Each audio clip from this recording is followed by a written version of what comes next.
Joe Lnu live on X.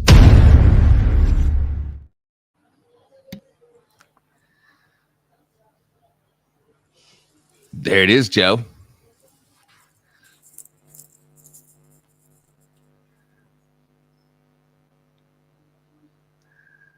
Lnu, you ready?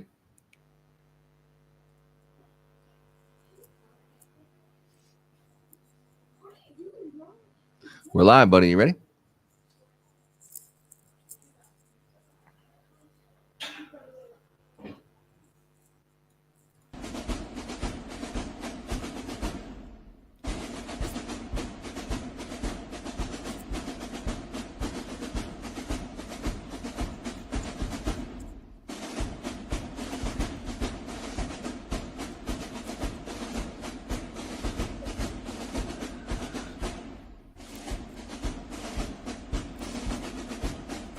I believe on a...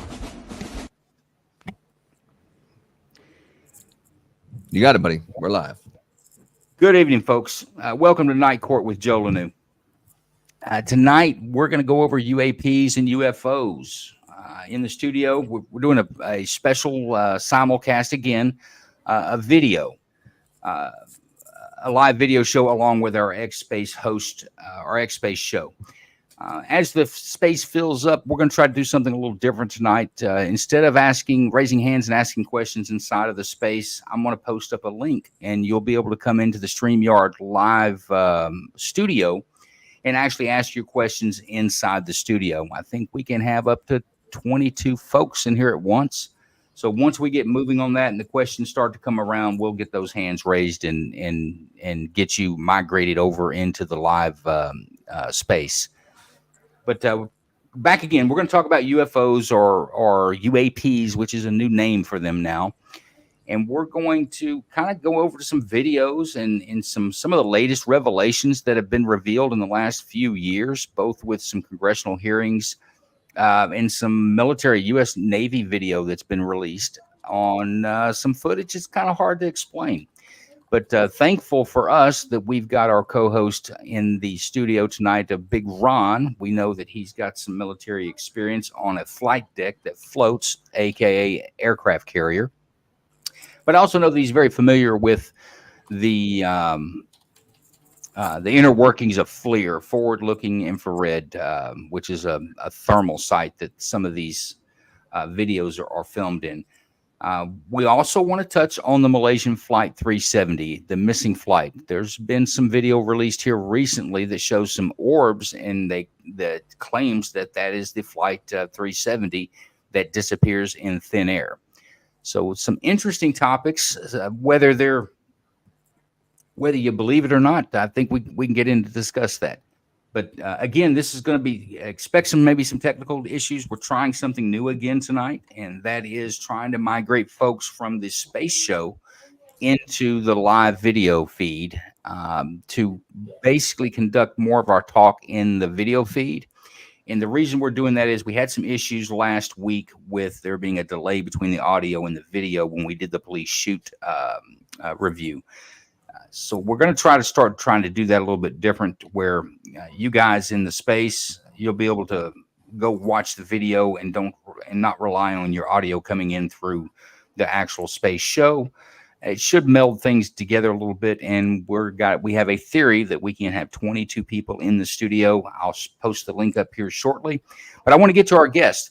I want to welcome Tommy, aka LetsGetFreeky. He's got a bit of a weird accent. He's probably from across the pond. So, yeah. Go ahead, Tommy. Tell us a little bit about yourself and your research on UAPs and UFOs.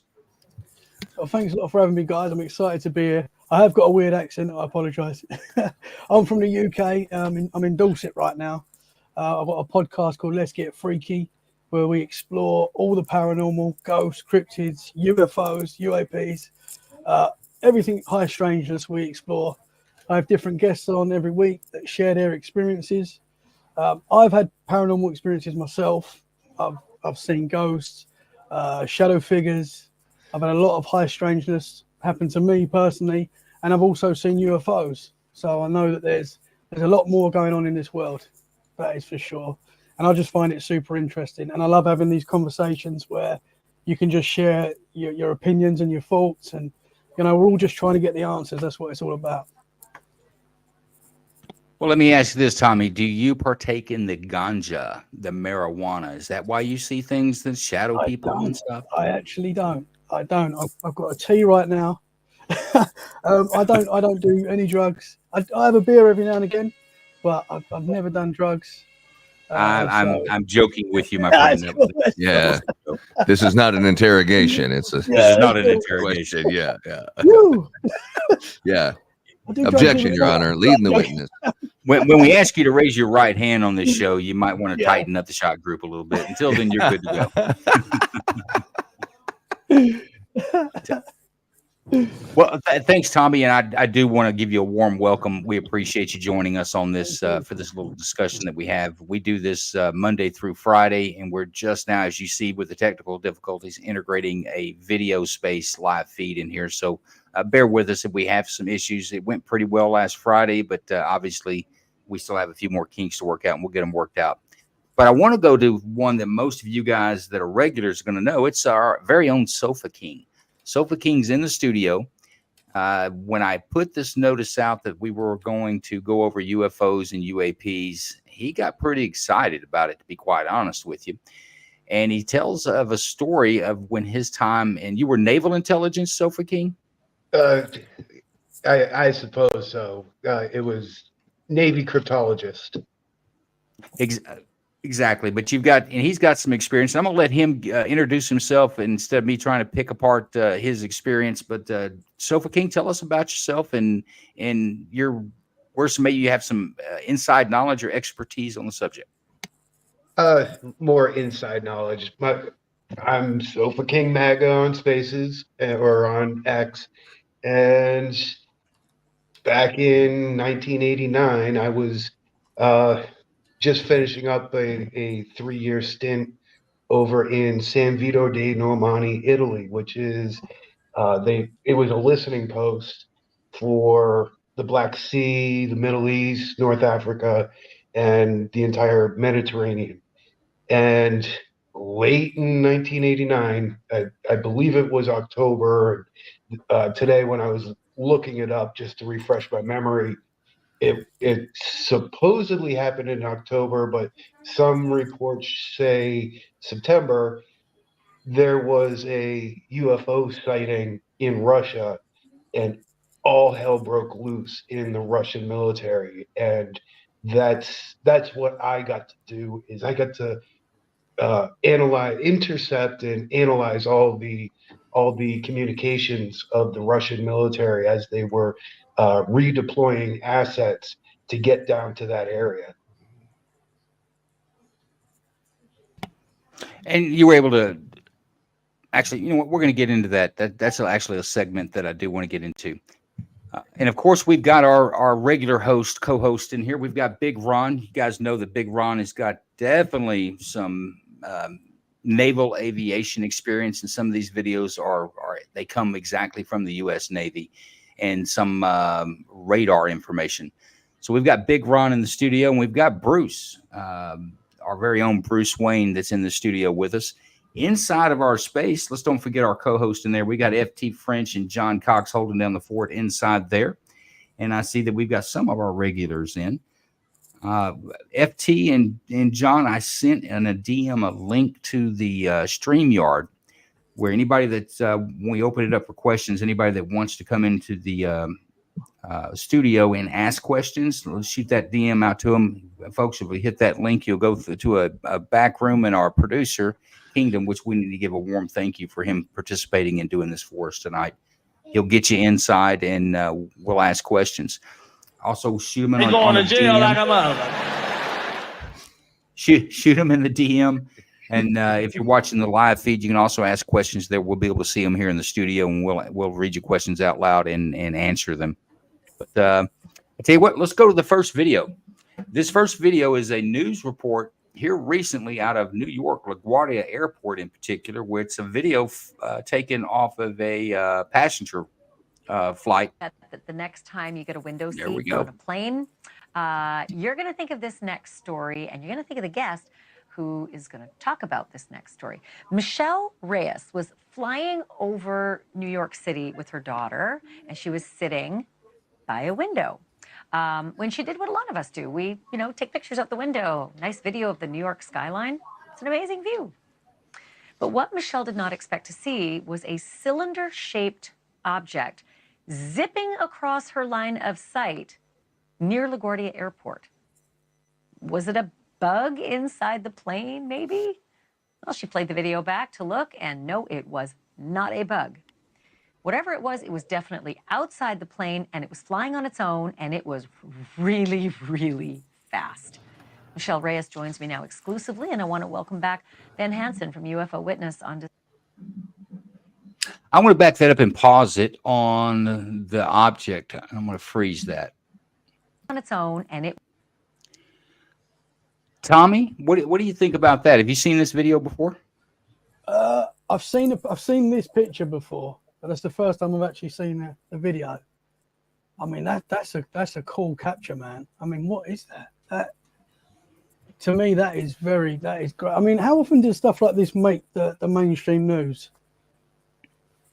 Well, it seems to be more regular as in the last couple of years. We've had the gentleman that the whistleblower that testified in Congress that the United States is in possession of. It didn't say alien as in space alien, but just says alien craft. Now, I don't know how much of that to believe, but I will say that I give that some credit because of the laws that are involved in being a whistleblower in the United States government. It's very particular for those that don't know. You can't just say, I'm going to be a whistleblower and start spilling your guts, especially when you have a security clearance. Yeah. But so they have to basically vet out what you're allowed to say. And he was evidently allowed to say the things that he said. And he did say that the U.S. government has possession of craft that are not traditional. I believe he said alien, but alien does not mean necessarily out of the world is what I think was his question there. So I think, to answer your question, I think it's more prevalent today than it was 5-10 years ago. Yeah. But any idea? I mean, do you think that this craft that we're seeing here, that's on the screen now, do you think that that's out of this world origins, or maybe some secret thing that the U.S. government or NATO has that they're working on that somebody's caught a picture of? Yeah, I mean, for me, I think it's very possible that we've got secret technology that we're just not going to know about yet. I think that is definitely something that's going on with the UAP, UFO sightings.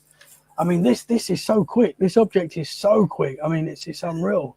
If there's something in there, man, that's it's an amazing capture. It really is. Yeah, it's amazing they captured it on the cell phone. Cell phones are quite advanced in that as well.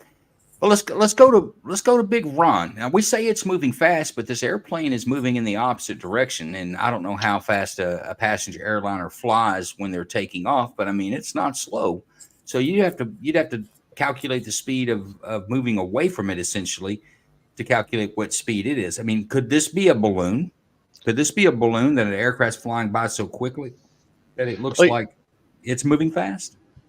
Well, Joe, I've been looking at the picture here, and this is one really intrigues me. And that's a good question. Is this a balloon? So, given the fact this is probably an Airbus, it could be a Boeing 737. Do we know if they're on approach or are they on departure? Was that said in the video? Because that's going to make a big difference. I believe it's on departure. I think. Okay, so it's on departure. Given the look of the altitude and everything, they're probably 6,000-7,000 feet up. So they're probably 300-400 knots at this point. 450, 375 miles per hour. So I guess the first question is this stationary because of the speeds that we're looking at? Is this moving the opposite direction? Is it moving slow in the same direction? All that makes a difference on how this looks. This is a phenomenal capture. One of the things we lost it. One of the things I'm looking at is if you look at some of the shadowing on this, especially towards what again, we don't know which direction this object's moving. So if I'm to assume that the left-hand side of this object would be the front because the aircraft is moving to the right, then we see some light areas that could be sun reflection, and then we see some dark areas towards the back and the upper, which could very well be exhaust, or it just could be a dark area. But we don't know what direction this is. That could be the front of the object also. But from the way these shadows look and some of the reflections, it almost gives the object maybe a key shape, where it's probably wider in the back and gets thinner towards the front. And again, it could be a balloon. We don't know if the picture was just a little bit clearer, but those are some really great questions. Well, let's go back and look at the video because it shows real time on how fast this moved across the window. Let's go back and look at that. Right past the happy faces and right there. So let's watch it and see how fast it moves in real time. But what Michelle did not expect to see. Did y'all see that? That's quick. That was man. super quick. Top of the screen. There it goes. One more time. But what Michelle did not expect to see. So I think that very well, depending on the size of the object, that object could be stationary. It could literally be a balloon. I think it's plausible. Helicopter. I don't see a helicopter there, but maybe. Let's go to Bruce. I agree with it. I'm sorry. I agree that I don't think it's a helicopter either, because when I'm looking for helicopters, I'm looking for upper rotor blades, tail rotors, and I see neither one of those. Even that spinning disc, you would still have an upper rotor shaft, a swash plate, and none of that's visible in the video. So I would say it's not a helicopter. This is definitely going to be some sort of a fixed wing, if anything. If it's an aircraft in itself, I wouldn't go with helicopter. Well, from a novice point of view, I would say it doesn't look like any aircraft I've ever seen fly. But let's get around to our host up here. Bruce, I want to hear your opinion on it. Yeah, I got to agree. It does not look like any helicopter I've ever seen. You don't see the raised area. You wouldn't see the rotors, obviously, but you'd see where the rotors would come out. You'd see a tapering for tail feathers, even a Chinook. That doesn't look anything like a Chinook. It could be a blimp, but again, it doesn't have any of the features of any blimp I've ever seen. And like Ron pointed out, the coloration on it looks very like there's a glare off of a particular part on the left, which doesn't seem, unless it's some paint on the blimp. I just don't see it. It looks more torpedo shaped to me, cigar shaped. Again, yeah. So I've never seen a flying object like that we know of. Yeah, and I agree with you. I think the reflection gives it some credibility. I would expect to see that if they passed another aircraft and the sun was behind them, essentially, from the angle of this photograph, I would expect to see some glint coming off that aircraft at some point in its path of travel. Wouldn't you agree with that, Ron? Yeah, I definitely would. And the more I think about this and looking at the altitude, some of the pictures that are some of the portions of the video, you can see how high they are with the bridge. I would definitely debunk the balloon, especially if you're going to be in the flight path, because these flight paths coming out of LaGuardia, I'm assuming this is where this is coming out of, is LaGuardia. These flight paths are pretty solid. A lot of these major international airports, and especially when you get into like DCA around Washington, you have keyways. So you have specific corridors that you have to come in and out of when you're leaving these airports. And for something like this to be in one of those corridors on departure or approach would be a huge navigation issue. So unless it's private, I don't see this being military or anything above that because of where it is in the flight path of this aircraft. I got the flying car video if you want to see the one that Mr. B showed. I don't think that's unidentified, though, is it?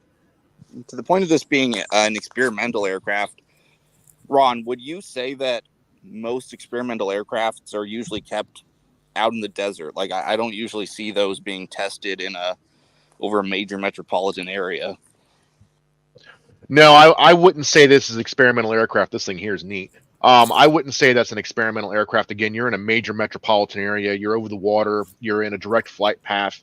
I don't think there's any comms or anything like that would be going on. At least nothing that we could hear. I would love to be able to find the timestamp for that, and maybe see if I could find the LaGuardia chatter to see if there's anything from the pilot, because you could find that pretty readily online. The chatter from ATC, to see if there's anything from ATC about any object seen. If it wasn't seen by the pilot, that would kind of give us an idea of maybe size, because from the way it looks in the video, that's a pretty large object. So the pilots would have to see that from fairly far Well, out. she played the video back to look. So and no, it there's was all kinds of not. questions I got, but I agree with what you're saying there, B. Wayne, is that the glares on the back, I'm looking at that as a reflection from the sun. It could be glass, but given the fact that it's more white and less silvery with the reflection, I'm going to lean away from the glass and go more towards reflection off the surface.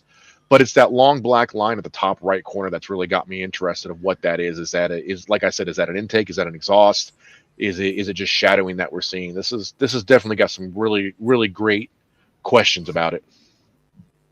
Okay, let's go to I want to hear what Sofa King's got to say about this. Well, And then I've got another video. When you see it in motion, you can almost gauge the scale of the size. And I'm thinking it's about the size of a coffin. And it's very disconcerting when I'm sitting looking at a big portrait of myself on the screen. Yeah, of course. Well, and let me challenge you guys on the size. I say you have no reference, especially with something in the sky. It depends on how far away that is from the aircraft to But be able to you get determine to what see its the wing. size is. Don't you get to see the wing when it moves? I did not. Go back. But the size would definitely impact the speed. Like if it was 30 feet long, that would mean it's traveling a lot faster than if it's just a little coffin zipping right outside the wing. All right, here we go. This is as it's moving. I'm going to try to advance it slowly. There it is, center screen top. See, that looks like it's half a mile away at least to me. But again, there's no point of reference. A frame rate might be able to tell you how fast this is because I'm trying to advance it. Looks like it only really hits into 2 frames. 1, 2. If you're only hitting 2 frames, given that we're probably looking at 60 frames a second, I would say that object's moving the opposite direction of the aircraft. That would give you that closure rate that would shorten that view of it down. So they're passing each other like a north and southbound traffic on a highway. That's what I would think. And with the way aviation rules are, you're supposed to have 500 to 1,000 feet of separation up and down whenever you're passing opposite directions and you're not supposed to be on the same flight level. And again, this goes back to if they're on departure, you wouldn't have 2 aircraft on departure going opposite directions. Obviously, if this aircraft is outbound, the other aircraft being inbound would be on the opposite side of the runway coming in. So that leads to some more questions. Okay.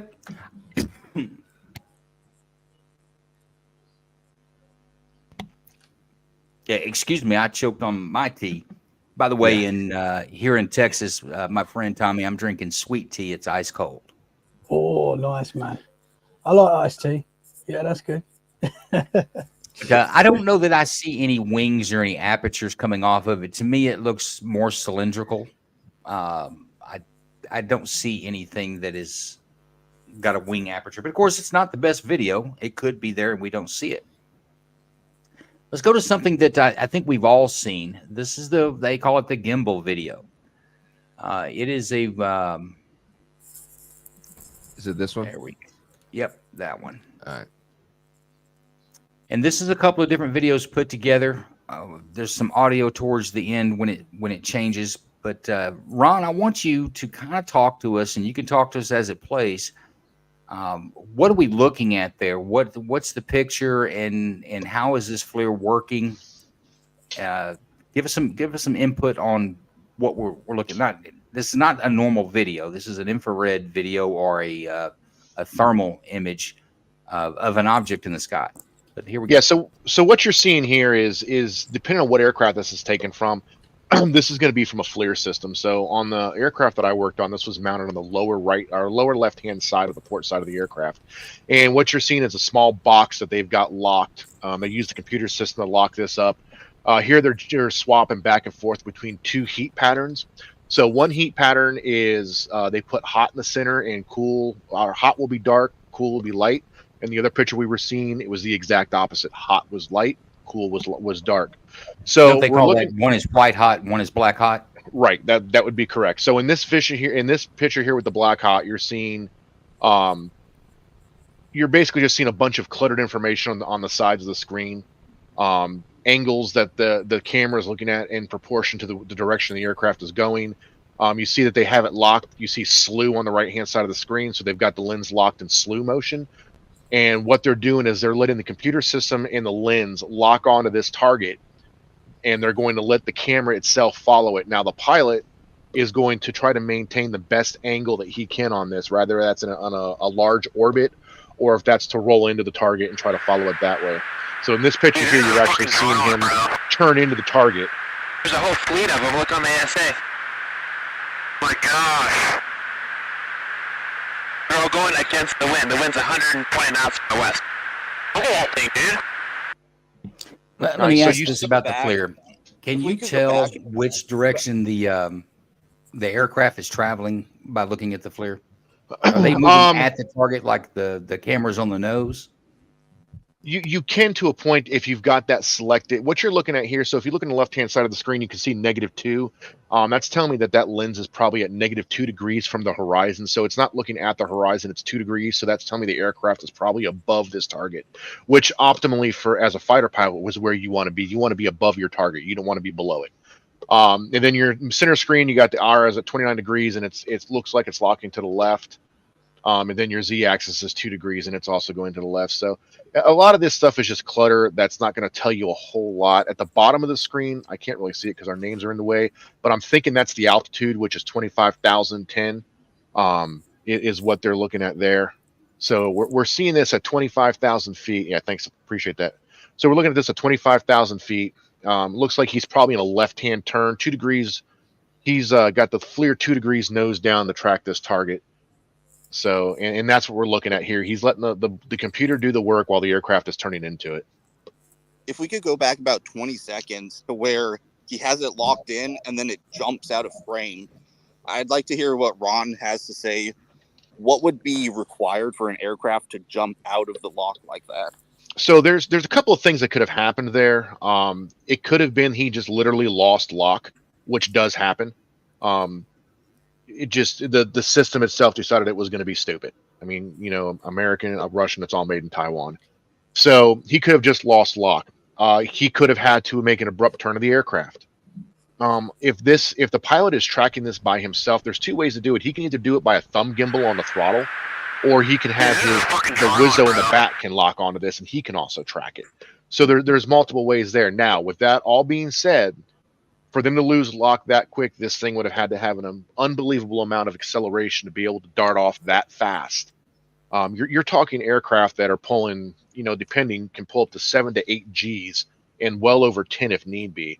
So for this to dart away that fast from one of these aircraft, you're talking an unbelievable amount of acceleration. They would probably have to have the aircraft that the aircraft that's filming this or are using the FLIR to record this video is not sitting still. It's clipping along pretty good. Yeah, this aircraft, I'm trying to see if I can find the speed of this aircraft. It could be the lower left-hand corner. I can't see all the numbers because they're kind of cut off at 239. So that could be that aircraft is traveling at 239 knots, so almost 300 miles an hour, which isn't slow. I mean, you're at a pretty good clip there. Okay, let's watch a little bit more of it. I believe this one is nicknamed the gimbal video.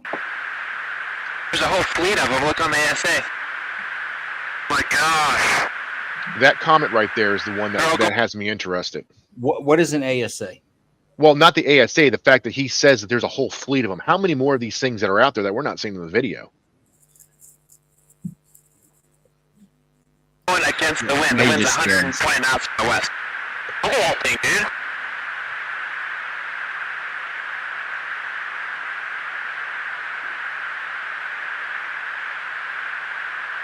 What's the possibility of this being a It's balloon? not on us, dude.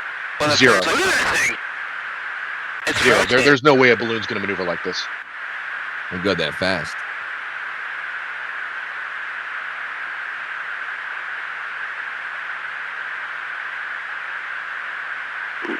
Nickel 6-1 Tango Project. Oh, got it! Yeah, excited he was able to lock in on that. There's troubleshooting. Did you box moving target? No, I took an auto track. Oh, okay. Oh my gosh, dude. Wow, look at it fly.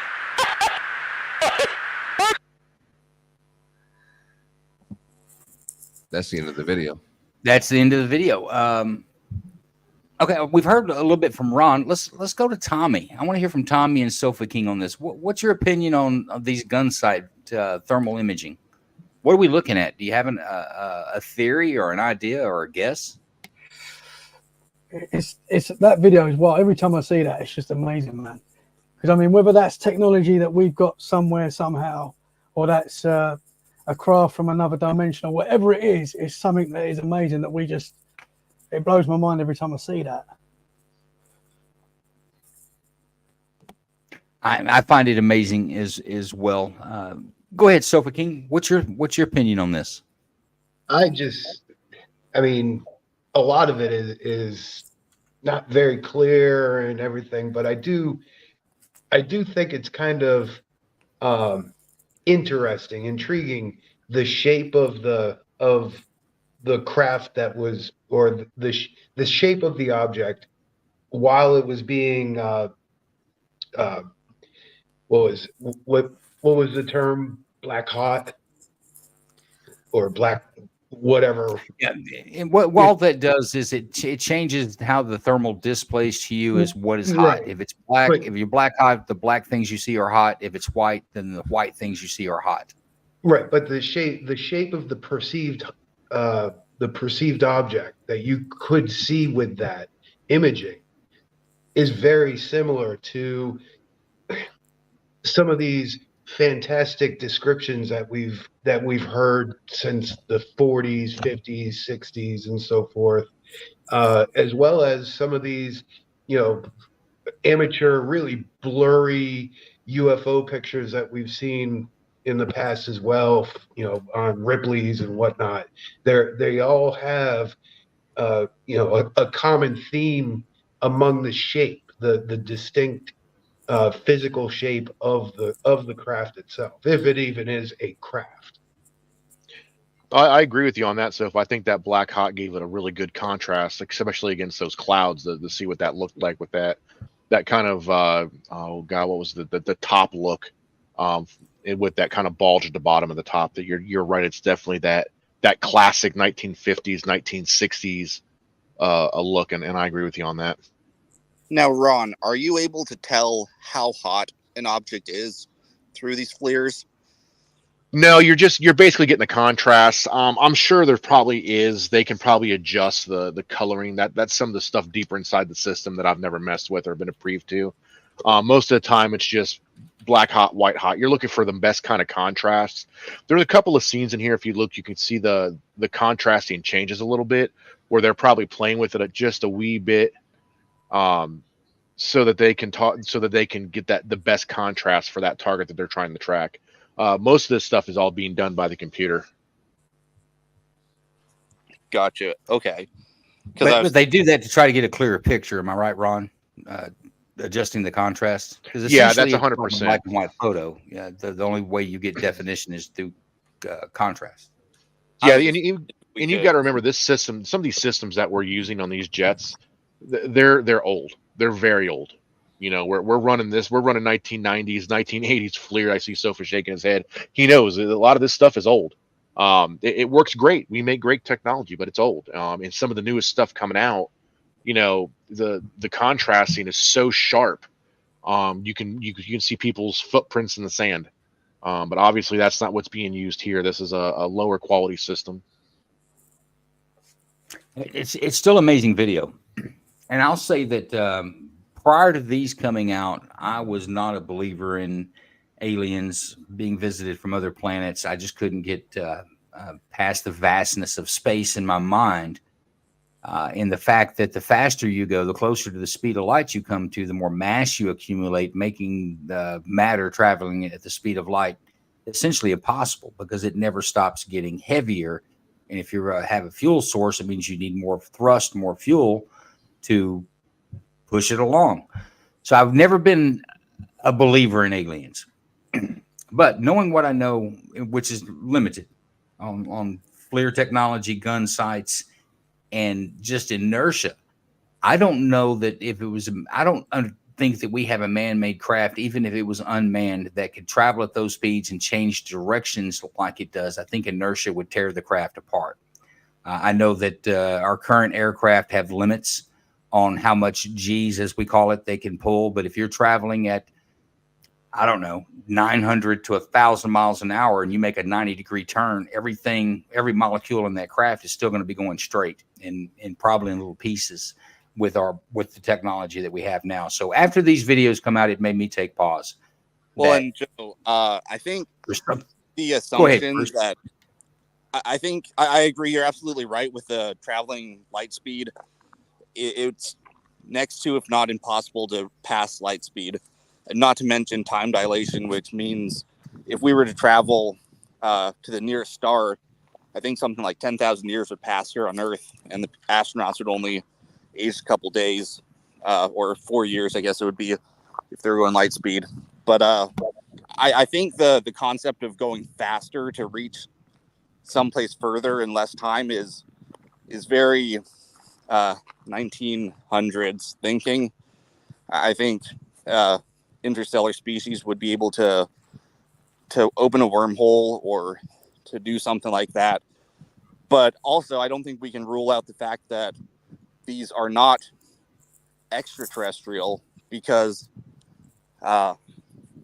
if you looked at the hearing, the whistleblower, he never said alien or extraterrestrial. He said alien. He didn't say extraterrestrial. He just said non-human organics. He never said they were alien.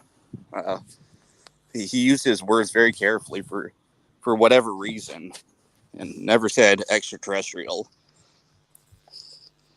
And if you look at a lot of these videos, they got ones where the UFOs will fly from 10,000 feet and then drop down underwater, come back out, and back up to 10,000 feet in a second or so.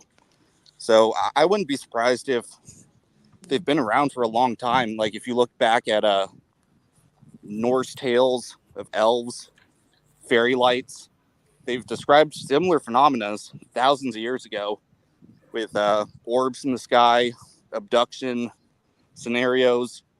So I'm not sure that I'm not sold either way is what I'm trying to say. You know, some of the stuff that I've seen, Joe, I think what you're looking for is inertial dampeners. That's been something I know the government's been looking at for years, trying to figure out how to make those work. And that's been something that's been speculated about that this kind of technology would have to do exactly what you're talking about, be able to make abrupt turns at high speeds without basically turning the person inside in the jelly. Another thing to look at, though, is some of the new reports that have come out, kind of on a different set, though. Gamma ray discharges from black holes and quasars. They found that this energy is moving at, if not past, the speed of light. So that brings a whole new thing into theory of maybe Einstein's equations were off. Yeah, you took that a lot deeper than I did. I was just kind of saying, hey, I didn't believe it prior. Let's hold on that video, if you will. This is the background video. Oh, my bad. Yeah. Yeah, and I'm not saying that getting into the details where it is. I'm saying prior to seeing these videos, I just dismissed it. Now it's kind of hard for me to dismiss it. But let's go to another video. But before we do, I want to invite folks. There may be some confusion on how we're doing this tonight. You guys that are in the X space, if you'd like to come ask questions or participate in the conversation, my co-host in there can shoot you a link to Yardstream. You can come on. You don't have to put your video up. You can just bring your audio into the studio, and you can participate in the conversation. I know that Edwin's talking about something that I've never heard of, something about Otis T. Carr or Ezekiel's wheel. I've never heard of this. But if So Edwin, if you'd like to, Ezekiel's wheel is in the Bible, and it very similarly describes a mechanism that sounds like a UFO, I believe is what he's talking about. But I'd love to have him come up and dig deeper into that. yeah, no, and that's what I was doing is extending him an invitation into anyone in the room. There's not, we can actually accept every one of you into the yard stream and go live on the video. But you, like I say, you don't have to use your video, just your audio like we normally do. We're trying something new out and see if we can honestly produce a little better show and be able to look at and watch video and discuss things. So let's go to the next video. Now, this one I believe is the jellyfish video. This one was somewhat intriguing to me. Jellyfish. Is it this one right here? I got it up. Is it that one? Yeah, it's that one. Looks like predator.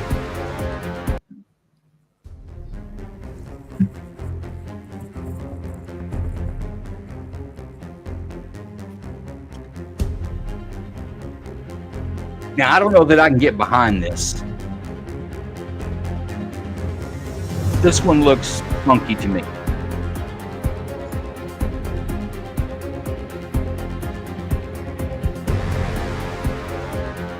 Portion here, I want to pause it.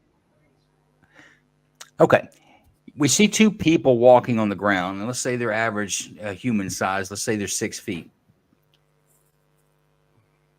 I can't tell how large this object is that's flying that looks like, air quotes, a jellyfish. But of course, it depends on how far away in the magnification it is, how far away that image is to those humans walking on the ground. But it appears to me this thing may not be very big. What's some other opinions on that? So just from my engineering background, I would say this. This is the first time seeing the video.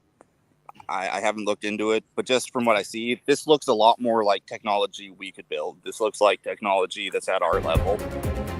It's moving slow. It's moving.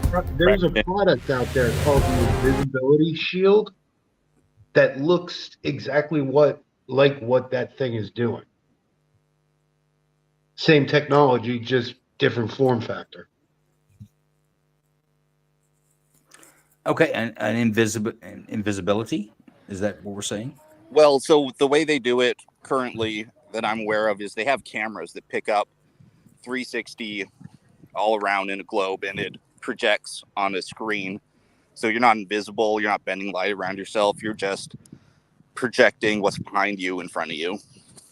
But again, it's kind of hard to tell with this two-tone video, whether it's invisible or whether it's just very close in temperature to the surrounding. Well, I believe we're looking at white hot on this one, but this is also another FLIR camera. Let's finish the video out, and then I want to go to Tommy.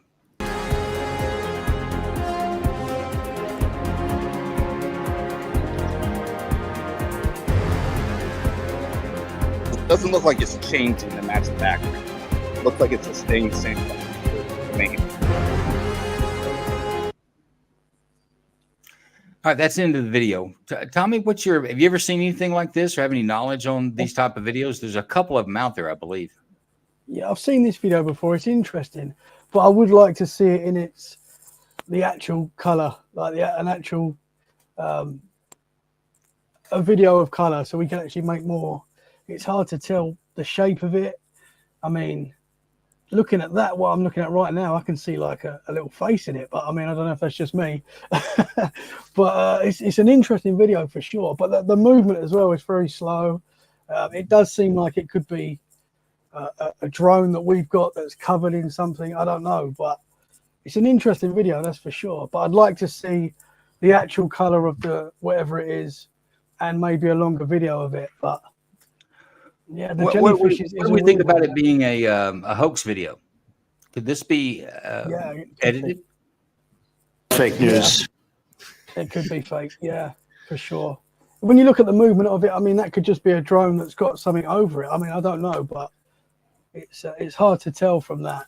Looks like a transformer. When it Yeah. Looks on like the- a probe from Star Wars. Yeah, exactly. Yeah. Right back. when the camera pans out, it really there's videos on The YouTube Imperial Pro Drive. of those invisibility shields, and you can actually buy them. And it's a piece of plastic that when you're looking at it, you can't see what's on the other side of the plastic because it blends in with the rest of the background. So you can stand behind this piece of plastic and duck down behind it, and you're, for all intents and purposes, invisible. They took that same material and just with a different form factor. Yeah, exactly. But isn't that it? Basically, you have to set it up. It doesn't really move. It's What I'm saying is a different form factor, same technology, same principle, but a different form factor, so that whatever that thing is, whatever that object is, it's either covered in a coating of this invisibility shield, or it's made of that invisibility shield. I think it's entirely possible. What's its method of propulsion? How's it flying? I mean, things just don't fly. Well, they've got those rocket packs now. Yeah, with the arm jets. Yeah. Well, Yeah, some of them are the arm jets, look- and then others are the rocket packs. And It didn't appear that anyone on the ground, I think a rocket pack makes quite a bit of noise. It didn't appear anyone on the ground was alarmed by it or paid any attention to it. Well, if this is military tech, it could just be a routine testing. Because they were flying over a military base. I think we're grasping at straws. I say that's a fake. I don't I think don't know if I like your attitude, Lnu. Well, you may not like my attitude on it, but I don't like that one. I think that's a fake. I think that it's not hard to. It could, it could have been a drone that's flying over. They could have smudged it, done whatever you do on faking videos. But that one, I don't give it a lot of credit whatsoever. But Big Ron, what do you think? You've seen FLIR. You've seen things flying. That one's kind of interesting. I kind of agree with Bruce on that one. It reminds me of the Imperial probe droids off of Empire Strikes Back. It's there. In one point, we're seeing a dark blob with a lot of light-colored items on it, kind of hanging down below it. There's other areas where it almost looks translucent, which I thought was interesting. I see what Sofa King's saying with that sheet. I've seen videos of that before, where at a distance it pushes the light wave around you for all intents and purposes. But I don't know how well that would work on a moving object, because I think it has to be forced perspective for that to work correctly. I'm not sure. I don't know a whole lot about that technology, but my buddy here, and that's in the show, he made a comment that those jets, those are basically RC jet engines, ridiculously loud. I mean, super, super loud. We're talking almost 200 decibels. So people would be hearing that. I mean, it could be drone using prop, but then again, that would be, again, loud. Given the shape that it looks round, you could have something that's helium filled and be using a very small pusher prop to push it. That could be feasible. That would be quiet. You would be able to get a decent lift capacity. So that could be something to look at. I'm hearing BS. That's what I heard. Let's go to. I think what we're saying, though, Joe, is that this is the most like our current level of technology. I think I'm not ruling out that it is a fake video, but I think it's much more likely to be our tech than the ones that were in the gimbal video. Okay, I'll buy that assessment with an asterisk that says BS. We're making progress with. We're making progress. Let's move on to the next video, guys. We got 9 minutes to finish this out. I want to finish this out with a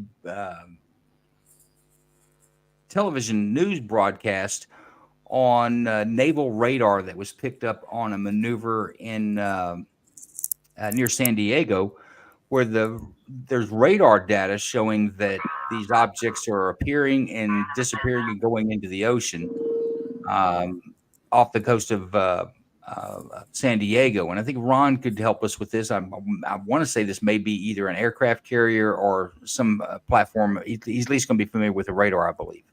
Let's play the one that says naval radar. George Knapp here with a story that broke today on Mystery Wire. Thanks, Brian. Over the past 3 years or so, the public has been able to see several astounding images of what certainly qualify as UFOs during encounters with the U.S. Navy. There's no question that the Pentagon has censored data to go along with the photos and videos, but none of that information has been leaked or otherwise released. That is, until today. For 2 long hours on the night of July 15, 2019, the crew of the USS Omaha detected on multiple sensor systems unknown objects that surrounded the ship as it moved through ocean waters west of San Diego. One of the objects, a self-illuminated sphere at least 6 feet in diameter, flew alongside the Omaha for an extended period and was observed through a thermal sensor in the ship's combat center. Filmmaker Jeremy Corbell released the Navy video weeks ago and says similar events were reported by 8 other Navy ships in the same area over 3 days. Mark bearing and range. There was numerous warships that are having similar it appears to be coordinated interaction, and this whole series was within this kind of, I'd say, circumference of 100 miles, and there was up to 50 to 100 contacts. In the last 3 years, the Pentagon has reluctantly confirmed the legitimacy of UFO images captured by Navy ships and air crews, including these photos taken off the coast of Virginia and the better-known videos, the so-called Tic Tac incident and the gimbal. Look at that thing! But other than the images themselves, there's been no release of censored data to buttress these cases. There is now. What would be if you could write a general lat long where we're at? And then the number of contacts you got, get the course and speed meters off them. Over a period of hours, crew members on the USS Omaha, which is located in the center of this radar screen, monitored the approach of the unknown objects, as many as 14 at one point, all around the ship. 2 different radar systems watched the objects and estimated their speed. Track 781 just sped up to 46 knots, 50 knots, closing in. 38 knots. That one's pretty much perfectly 000 relative, right?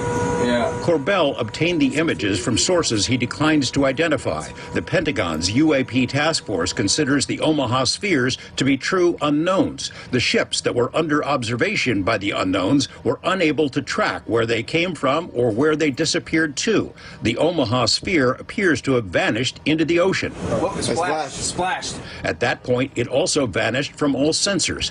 In one video snippet, 9 of the objects were seen around the Omaha, but 2 of them. Big Ron, what are we looking at there? Is that circles? Lots of circles. Is that your professional opinion? That's my professional opinion. So we're looking at the radar system inside of the littoral combat ship here. So that picture they showed of the ship is actually what that specific ship looks like. That's one of our newest LCS 12s. So what you're looking at here is the typical radar screen. The V that you see is going to be the direction the direction the ship is looking at. Each one of these dotted lines coming off of one of these targets is the proposed direction that item is moving. Now, if memory serves me correctly, the longer that line is, the faster that item is moving. So if you look at the one that's dead center of the screen, which would be 000, just outside of that first ring, you see it's got a very short line and it's moving to the west. And if you look down to the lower right-hand corner, you'll see that's inside of the inner ring. You've got one that's got an extremely long line. Move our block off so we see the bottom of the video. There you go. You've got an extremely long line just to the east of the ship. Because remember, the ship is in the center. The V is the direction the ship is looking, or the radar is looking.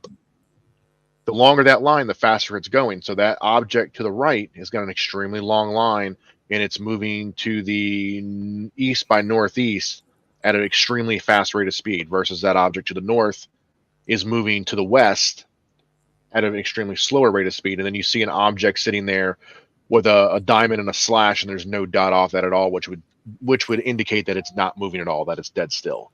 So that's what you're getting the idea. As you see this video move, you'll see those lines will move. They'll change length, and that's as the object is changing its perspective to the center point and its speed. You'll also notice that the V, there's a little short line that comes out, and it moves left and right inside that V, and then a longer line will come off of that. That short line is the direction of steering, and then the longer line is the proposed direction that's off that steering arm, so they can see what the ship is doing. Okay. Let's play it and see if we can apply some of that knowledge we just learned. Dropped off, somehow invisible to 2 radar systems. And it supports the hypothesis that these are not just a balloon dropping into the water, or it's not something that is easily explained. These are true unidentifieds in mass number, and we'll talk more about that. But that's what we're showing people, where you have radar. Okay, Ron. So with the information you just gave us, it's impossible that these are balloons, because the balloons aren't going to be moving at a rate of speed that's going to have a dotted line that long, right? No, they're talking objects moving. I think at one point they were talking target was at 56 knots and increasing speed, and then somebody else made a comment that it was at 156 knots and increasing speed. So again, you're not going to see balloons that are moving that fast. For material to be that thin to be able to have a lighter than air ship, we start getting into those higher speeds, you're going to start tearing stuff apart. And from the size that they're saying these things are too, I don't know. They're hitting the water. They're saying splash, splash, and mark. So they're hitting the water. They can see that. But then and I'm assuming there's no debris, because they never came back. At least they didn't tell us they found anything. But they're making the comments these things did impact the water. And who is this guy on screen right now that he has a human head in the background? That's an interesting point. To be or not to be. I forget this guy's name, but he is a famous UFO hunter, I believe. That's what I want to know. How does he get the videos? Jeremy Corbell. He always gets the videos. He had that last video. He released the last video and this video. He's pulled himself up a little bit of a name in I guess, the UFO community, where people will bring him things. And I think there's even the whistleblower that was in Congress had something to do with him as well. So he's definitely got a following out there. Yeah. Folks, we're at the top of the first hour. Good show. Interesting, I think. We've had a few technical issues that we're working through, but I think it's going well. I want to extend an invitation to anybody that's in the space to join us into the studio. It's just a matter of raising your hand and getting the link from our co-host. We've got one, Walt, FT or John. Can you shoot them over that link to the yard stream? And Walt, you can come in with just your audio. You don't have to come in with video, but you'll come into the back room, and our producer here, Kingdom, will get you in so that we can ask some questions. But Uncle Buck, Robbie, Untactable, you guys, if you're interested, we'd like to get you in and hear what you've got to think on this. But also would like to say that I want to thank our guest. Let's Get Freaky. Let's Get Freaky has a podcast. If you'll push a link on his, well, of course he's not in the room. I'll share it with you. He's got a podcast. Tell us a bit more about your podcast while I find the link. Thank you very much. Yeah, so it's a paranormal podcast, but we explore all aspects of the paranormal. We get into conspiracies as well. I do 2 shows a week. I have a different guest on every episode that share paranormal experiences, thoughts on the paranormal, and all conspiracy, all things high strangeness. So we go into a lot of different subjects, but I love every aspect of the paranormal, man. It all fascinates me. So I could listen to people's experiences and all day, I love it. So, and I've had experiences myself. So he's had experiences himself, Lnu. I've had experiences myself. I have one. Yes, I don't know. I mean, I have. I want to share my. Am I allowed to do that? We may be having an audio problem. Yeah, go ahead. Anybody I think else we have experiencing someone in that? the space that wants to share an experience. It sounds like. Yeah, I think Walt was. Yeah, Walt. Yeah. Yeah, Let's so bring I have Walt an into the experience. studio. Walt, we need you to come into the studio because we've got a delay between the X spaces and our video studio. No, the John? audio's Joe, good. I'm trying. Whilst I'm the trying, studio. but when I click on the picture, it just brings me into the space. I don't have an actual link I can copy. Yeah, me too. Give me a minute. I'll shoot it to you, Walt, when we get you in. In the meantime, I want to. Sorry, go ahead. I want to get into Sofa King's story. Sofa King has done some time as in intelligence, and he's got a story about I believe, a Russian encounter with a UFO or a UAP. Can you give us some background and tell us your story, Sofa King? And Walt, Sure. I'll get you a link over. Sure. In 1989, I was intercepting communications, foreign hostile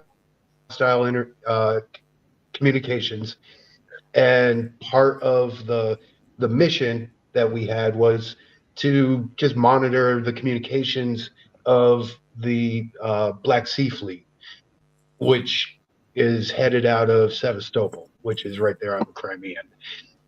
Not too far away from the Crimea is a little town, Voronek or something along those lines. It's right on the border of what is today Ukraine, but back then it was well within the boundaries of the Soviet Union. And we started hearing a little bit of chatter picking up about something going on in that region. And over the course of a week, we started getting more and more of the story as the Russian or the Soviet radio operators would sit there and gossip with each other of why are all these units moving, because they were converging on this little town, and they were redeploying. They had Soviet ships coming from the Mediterranean, going through the Turkish Straits back into the Black Sea. They had ground troops coming in all over the place. They had a constant combat air patrol flying over the skies in the area. And let me ask you, you're monitoring this how? On radio electronic radio. captures? Yeah, radio intercepts. Gotcha. And so basically, we're like, what the hell's going on? And then about half a week went by when we started getting little trickles, tidbits of what the aliens look like. And they were very large humanoid forms, but with little itty bitty baby heads. So big muscular humanoids, but with infantile sized heads. I distinctly remember that because when I typed it up, because I was copying it over Morse code, I would type it up, and I couldn't read it because I understand Morse code. I don't understand Cyrillic. So I'd have to bring it over to the CTI. I was a CTR. He's a CTI. CTIs are linguists. I'd bring it to him, and he translates it to me. He starts laughing, and as he translates it for me, I start laughing. It was like, why would that is not what I was expecting them to be described as looking like. But it basically, because of what we did, we couldn't tell anybody outside the base what was going on. But when you go outside the base, there was a news report of a bunch of kids in Russia that claimed to see a UFO, but everybody just laughed it off. Thought they were making it up, like, UFO sightings always were handled. But So meanwhile, for that entire span of a little over a week, we were watching the entire Soviet Union as if somebody had kicked over an anthill. So now, Sofa King, did they say where they encountered these? Were they out in the woods, in the city? Did you get any of that context? At the time, no. I mean, it was somewhere near their village of some. Were they out in the woods? I'm getting feedback from somebody. It's Edwin just came in. Mute the space. Okay, so Good. I mean, I have read news reports recently because I was trying to refresh my memory 30 some odd years ago, and it is reported to have happened. They landed in a playground in the village, and it was all children that saw the aliens, but there were several adults, including people, members of the police, that actually saw the craft itself. Were you able to get any decent descriptions of what either the aliens look like or what the craft looked like? I only remember the very large, muscular humanoids with infant-like head. I have an experience I'd like to share about UFOs. Go ahead. So, when I was a little kid, I don't know how old I was. I think I was like 4 or 5. I got up out of bed and I saw this very, very, very bright light. Right. So I'm walking towards this bright light. Now I'm just expecting whatever.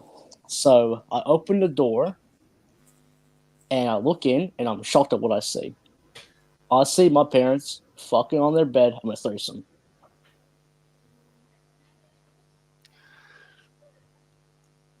And Joe Lnu.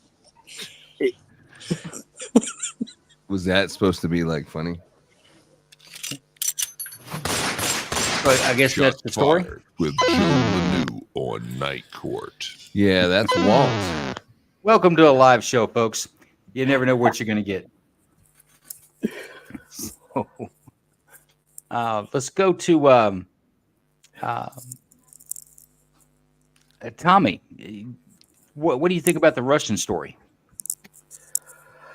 Wow, man. I mean, I've never heard the entities described like that before. Very interesting, man. It's an interesting, very interesting indeed. This story about him breaking into his mom's bedroom. That was very interesting as well. I wanted to hear more of that. I don't know what you stopped it. And then what happened? Tell me the rest of it. I don't know why you stopped it there. Well, what's interesting is he's still thinking about that as a middle-aged or an over-the-hill man. That seems to be kind of odd, in my opinion. Might need to seek someone to speak to that about, but not on the Joe Lnu show, please. Yeah, say, well, if anyone's gonna have sex with my sister, it's gonna be me. All right, folks, we're in our second hour. Let me play. I want to play number 3 for me. Kingdom. Yeah. This is kind of a compilation of some very clear UFO footage, photographs, sightings. It's kind of a mix. No, not that one. Number 3. It's labeled number 3. Oh yeah, you're right. It sure is labeled. Let's go.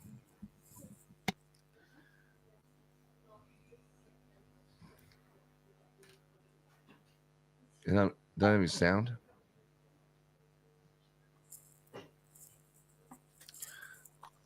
Is anyone else getting music playing in the background? No. No.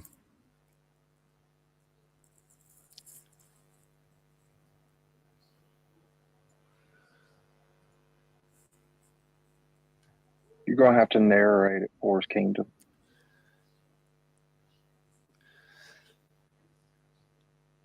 It looks like a plane going by, right?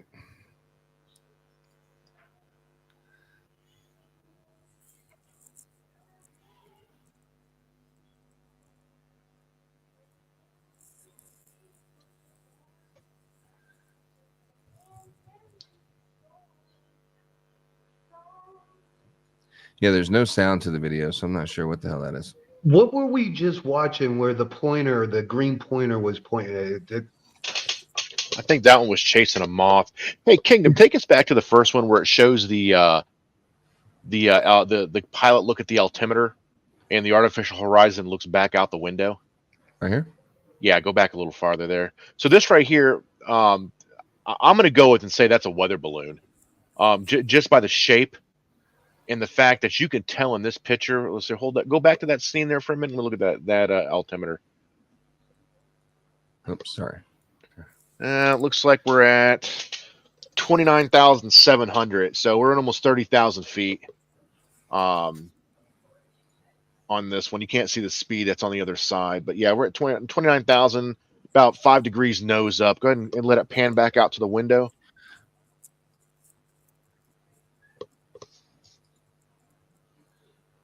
Keep going. Yeah, go ahead and just let it roll slow roll until we get the object in the screen. Yeah, I'm going to say that's a balloon. The fact that I'm going to say there's no movement on that whatsoever. Very, very round in shape. I don't think that's anything spectacular. This one here that we're looking at now, I'm going to go as far as saying that they're chasing a tomahawk. That's exactly what that is. I'll bet you if we saw the rest of this video, you'd see it hit a ship. You'd see it hit a ship. I think I've seen this video before, and it does hit a cargo ship with a bunch of box crates on it. And this one here, I think he's chasing a moth, trying to burn it with a green laser. Yeah, it looks like he's on his desk. I think this has been sped up. I've seen a slower version of that. Oh, have you? Yeah, and it's following a light, and it's going in obviously a very weird pattern. Because that looks like the edge of someone's desk. If you've ever tried to, I think it's the eve of his house. If you've ever tried to stomp on a scorpion, that's how a scorpion runs around. Can't say that I can say I've done that actually. We get them down here in San Antonio from time to time, and man, they're fast. So any of those look like they could have some validity? I think each one of those I personally feel that I explained what I thought they were pretty good. And this last one we just seen, I think that's more like a paper tube being thrown through the air just by the way it moves. He pretty much said hell no. He doesn't believe none of that shit. That first one of the sphere. There's quite a lot. Let's of talk videos about balloons. We had after the Chinese incursion balloon that flew across the United States and they downed it in the Atlantic Ocean. It traversed the entire continent. We sent out fighter craft, and the way I understand it is they changed the settings on their radar to be more sensitive, and they were picking up objects. We had them flying over Canada. Remember that? They were coming over Alaska. We were shooting them down and couldn't go retrieve them. I think the final conclusion on that these were hobbyist balloons that had gotten loose, and that we were picking them up with a sensitive radar setting, that these are things that are commonly in our atmosphere. We just don't pick them up because they're of no consequence.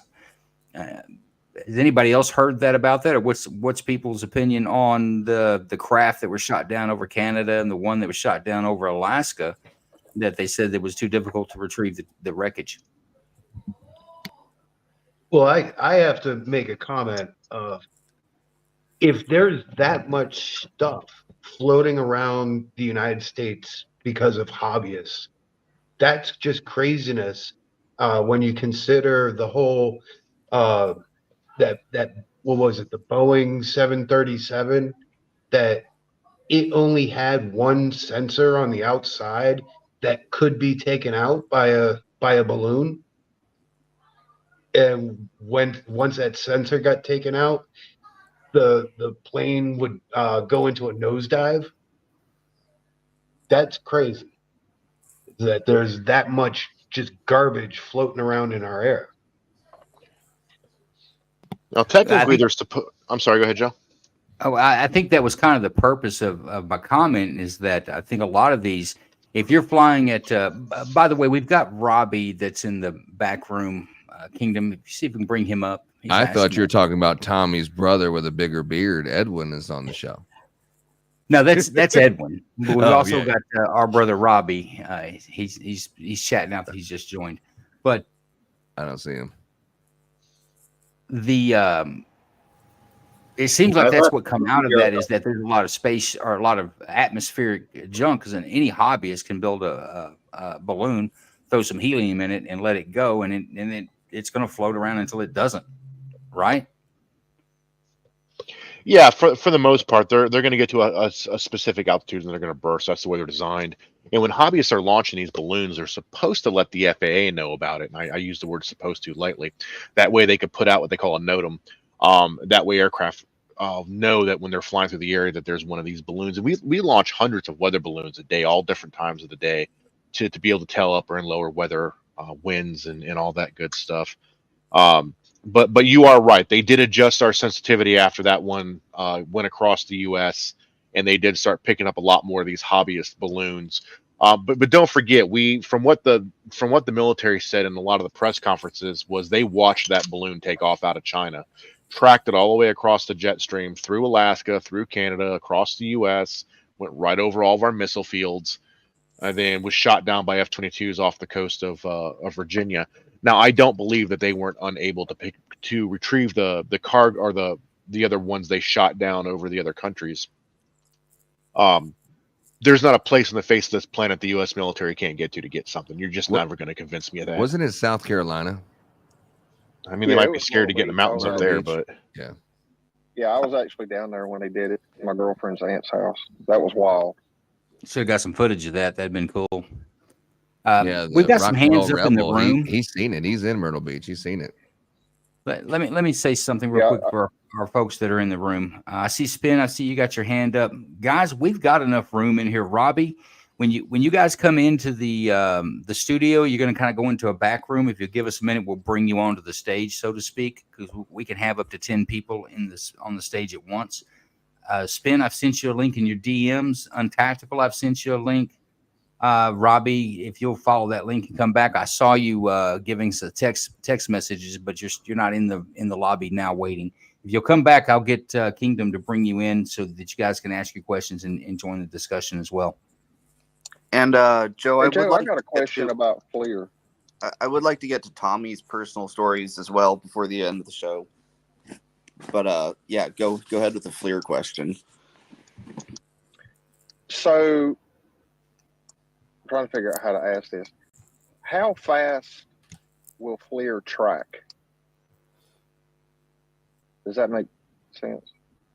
Like if you're locked on with FLIR and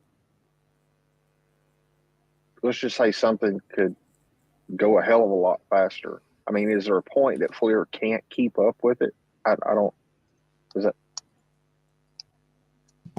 Big Ron? Can you answer that question, or you want me to? Yeah, John. There is. So you got to remember that the FLIR system, if the object is in front of the aircraft and the aircraft is traveling towards it, and you don't have to gimbal the FLIR at all, then it'll be able to track it. Obviously, because it's inside of its field of view.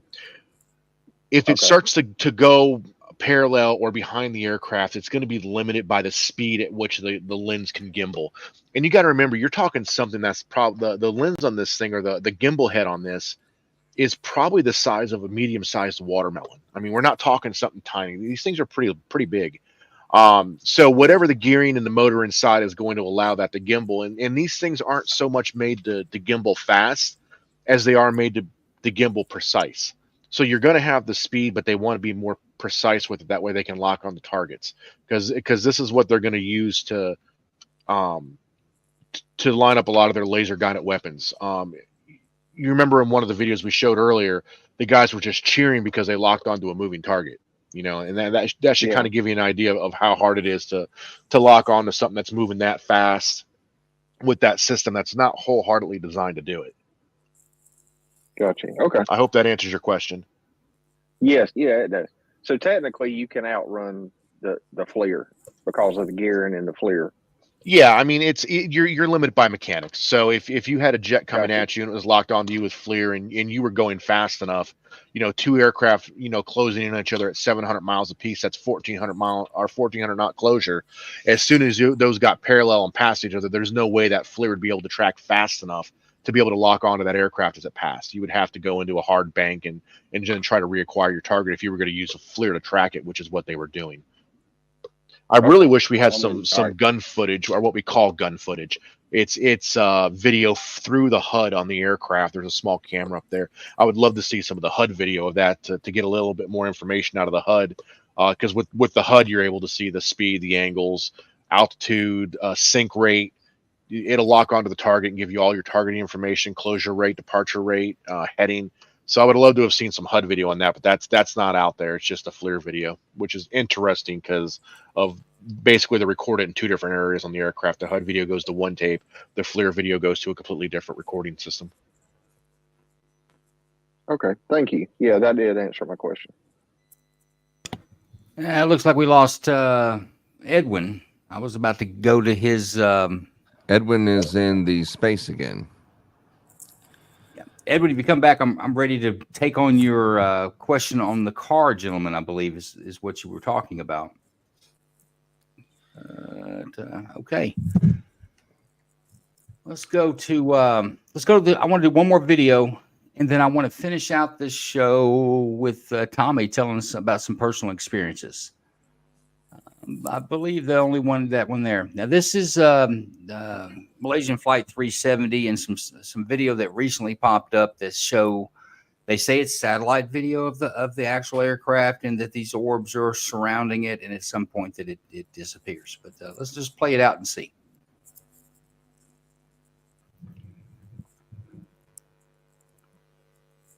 Now, there is claim that this is a Chinese satellite that is taking the video.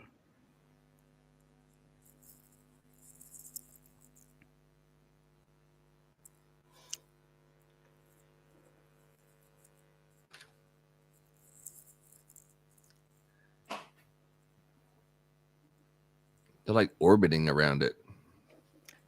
That's what they say. They circle around it until at some point it actually vanishes from the Earth.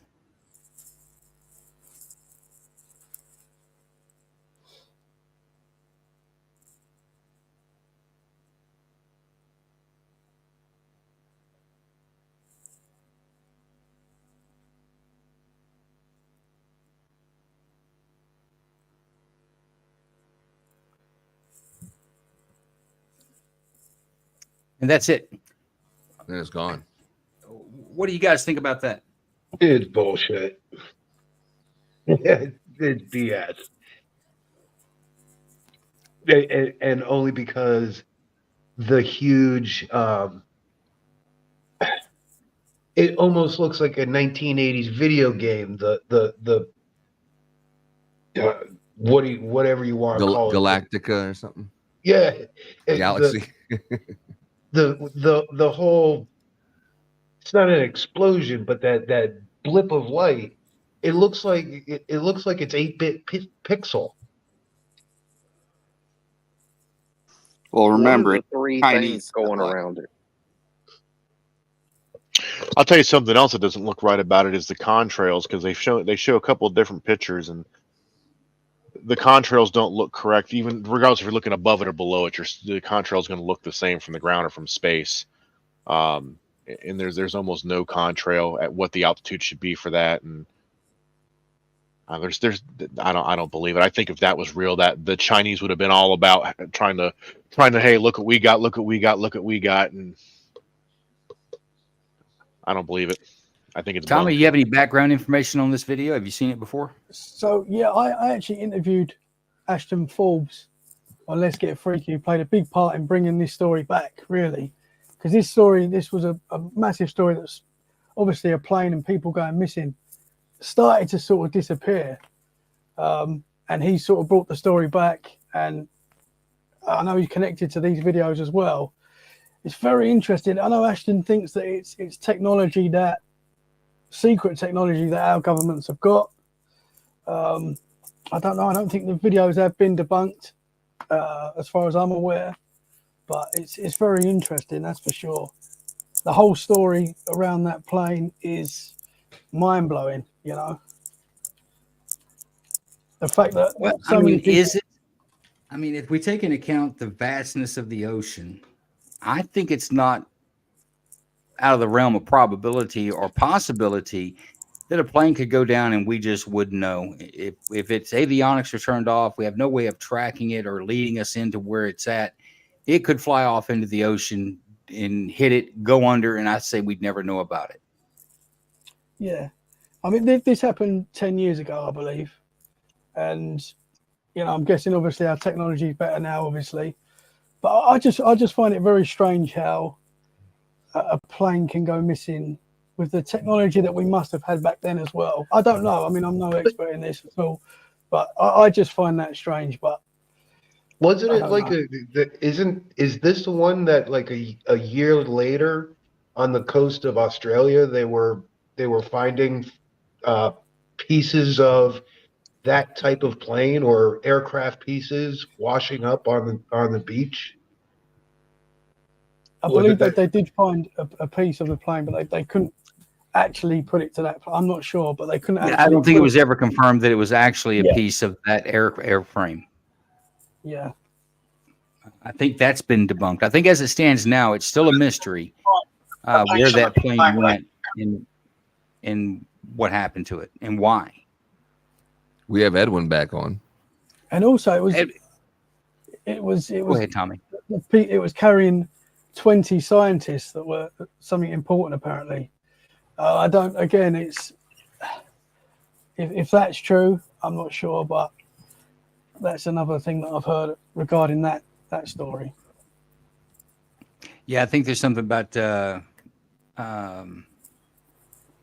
I forget. It's something Garcia. What's the place out in the middle of the Indian Ocean? Big Ron. It's a Navy. Diego Garcia. Island. Yeah, I've heard this. I've heard a theory that there was some scientists on board that we were taken from China and they were taken to that island and dispersed. But I think when it comes down to it, it's I think that's a mystery right now. And we don't know. That video didn't convince me of anything, to be quite honest. But Edwin, tell us about the car story, which you posted in the pill. Give us a rundown of what you're talking about. I've never heard of this. Otis T. Carr was back in the 1950s. He claimed to be a acolyte of Nikola Tesla. And he developed a flying saucer. But sometime in the late 1950s, early 1960s, he did a demonstration in the Baltimore, D.C. area. And he claimed the display model was sabotaged. However, it was made out of wood. So we guys know that wood will warp in high humid environments. And he ended up dying of mercury poisoning. But the physics behind the technology does make sense. And what you do is you have two rotating systems, like Ezekiel's wheel, which is a wheel inside of a wheel.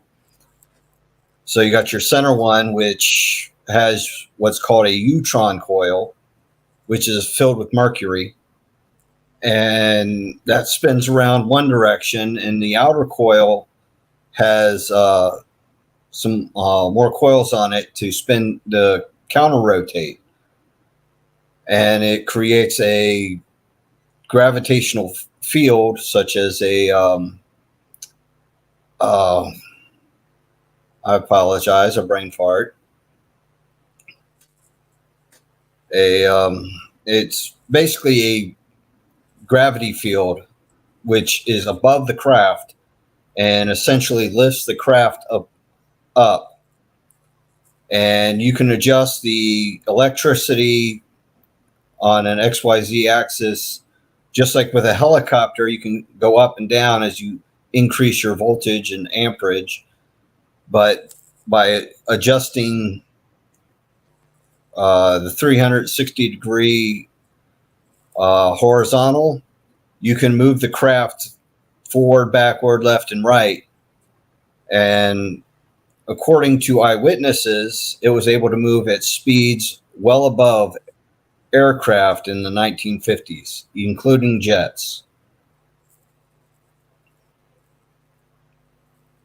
Yeah, and I've heard of that. You described it a lot better than I could have, but you're absolutely right. It is proven technology, and if we had something like that back then, I can't imagine that they would have just shelved that technology. I think we've probably been working on it for the last 70 years.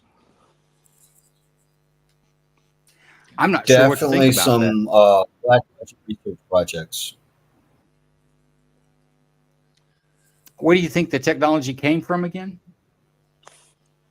It That was specific Edwin was Nikola. Yeah, sorry, go ahead, Edwin. Yeah, that technology specifically came from Nikola Tesla. Interesting. Yeah. Yeah, I've never heard that story or anything on that before. Tell you what, we're in our last half hour. Tommy, Bruce says that you have some personal experience in either UFOs or something. Yeah, I've had some UFO experiences, that's for sure. Let's hear it. So, my first UFO experience when I was 14 years old, me, my brother, and a few friends were playing football in the street, as we always did, or soccer in the street. And it was a beautiful summer's day. I remember like there wasn't a cloud in the sky, and we're playing football, and all of a sudden one of us has noticed something in the sky.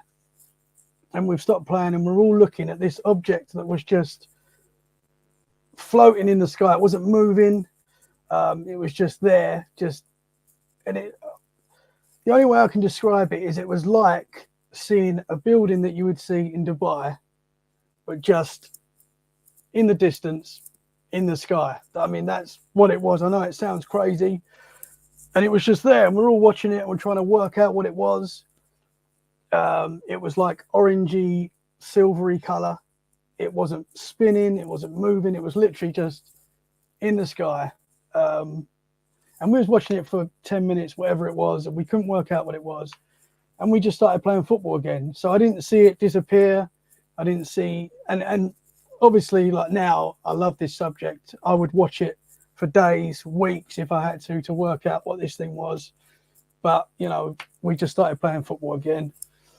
And what's weird about, not that I've ever forgot about this, because obviously you don't forget about stuff like that, but it just, for whatever reason, me and my brother didn't really talk about it. I can't really remember what friends were there that day, because there was always different friends playing football. But I was on a show not too long ago, about a year and a half ago, was talking paranormal, talking UFOs. And this memory came back to me, and I just started telling Cat Ward, the show that I was on, about this memory. And my brother listened to the show. He rang me up the next day, and he was like, bruv, what was that we saw that day in the sky? Because we'd never really spoke about it. It was really weird. Obviously, we didn't have camera phones back then, so we didn't get any pictures of it to remember that. But that was my first experience. It was really crazy. Now, I know that sounds crazy. A building. That's not how I saw it then, but that's how, looking back now, that's how it looked. When you say a building like in Dubai, are you talking about like a spire or? Yeah, it was just long, and it was just like a futuristic looking building, like that. I mean, back then I wasn't looking at it going, that's something you'd see in Dubai, because I didn't know about Dubai back then. But it probably didn't even exist back then. I don't know. It didn't. I mean, I'm 36 now. I was 14 then, so this is quite a long time ago. But yeah, it was just, and I've never seen anything like it since. I mean, I don't know what it was. I have no idea what it was. As I say, I wish I'd seen it disappear or fly off or, you know, whatever. But we didn't hang around to see it. But it was crazy. It was a wild thing to see. And the good thing is my brother saw it as well, and we both still talk about it now. And it's weird how we just didn't talk about it after it happened. You know, it was just sort of, yeah. Well, that's something you hear a lot with UFO experiences is the people won't talk about it. Like multiple people will see it, and then right afterwards, they won't talk about it like nothing unusual happened. And then it's not until several days later, or weeks or months, that they actually start realizing how weird it was. Yeah. Lnu has an experience like that where it went camping, and then now he doesn't really want to talk about that experience later on. Right? Yeah, that's, I don't know what Lnu you're talking about, but that's not his show for me.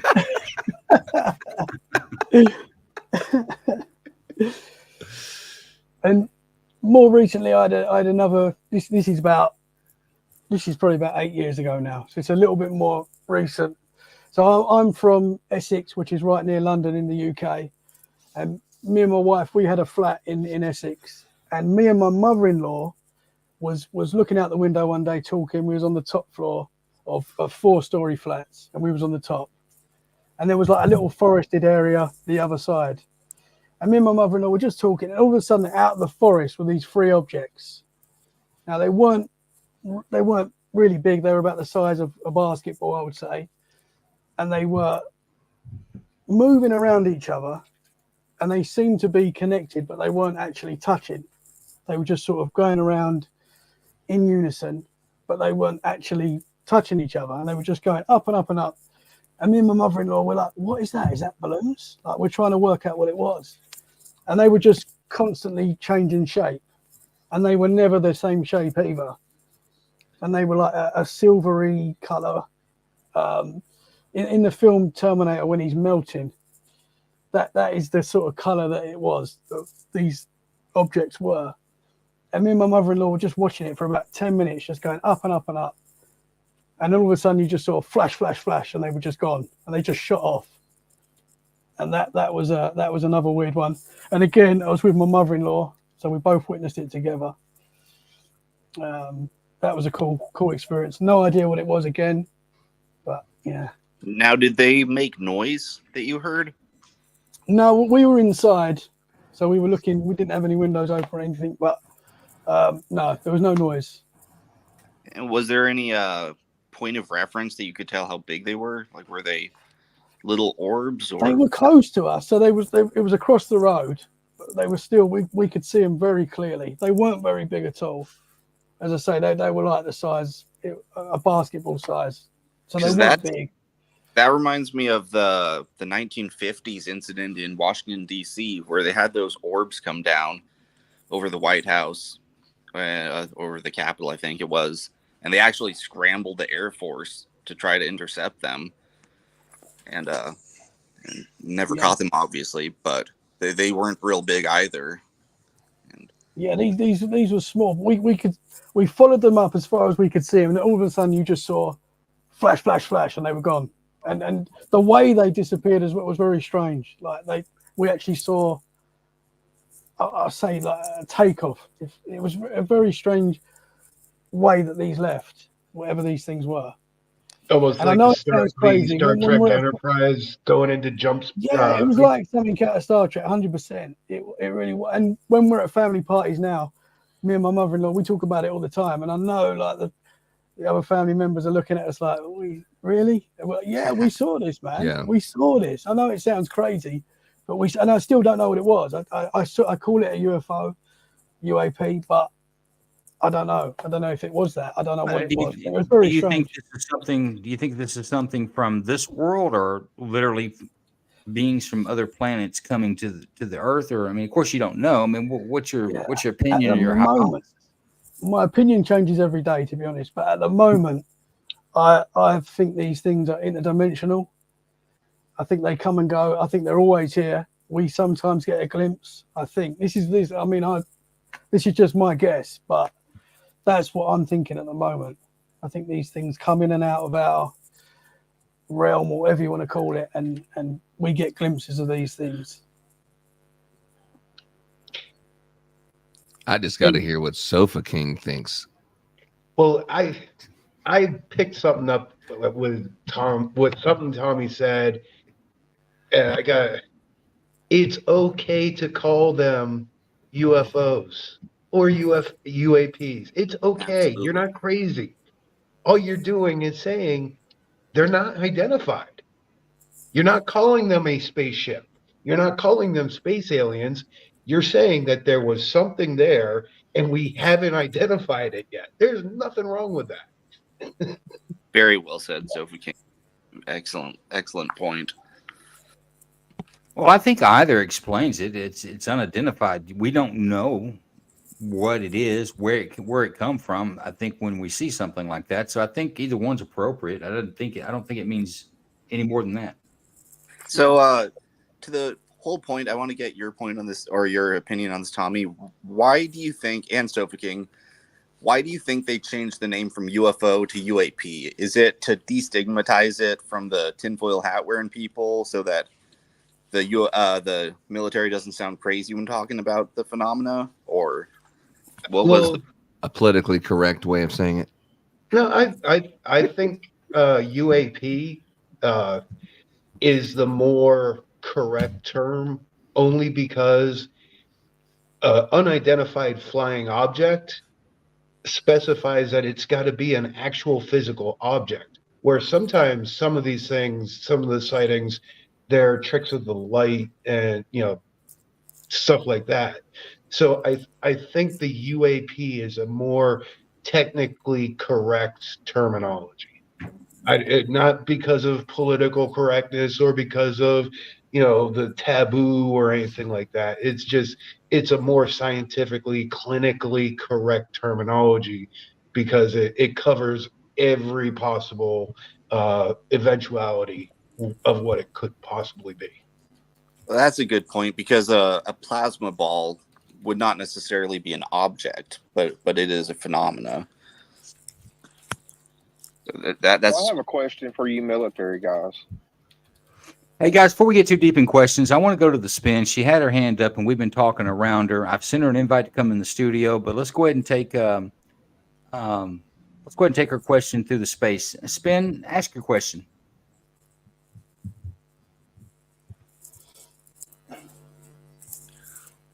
Well, it really wasn't a question, but I kind of live in the capital of UFO sightings, and that's Arizona and Sedona, Arizona. And I've taken multiple groups up there to do UFO hunting. And because Sedona has a zero light tolerance, there are no street lights, anything like that are allowed within the city limits. And every occasion I've taken in, and what we utilize is MPG, night vision goggles, generation 3. And every time we've gone up there,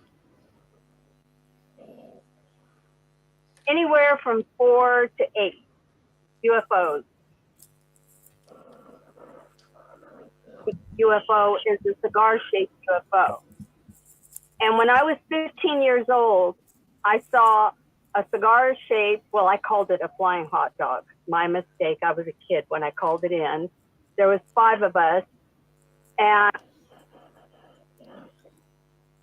I thought it was a Marine Corps base helicopter that had gone down. We really weren't sure what we had seen. And I called the police station and told them, I think a Marine helicopter went down into the ocean. Well, little did I know that this goes on to a blotter, and I go to school the next day, and there's like, hey, so Kathy, you see UFOs, do you? And we're going back to the 70s, and people are making fun of me, and we all knew what we saw.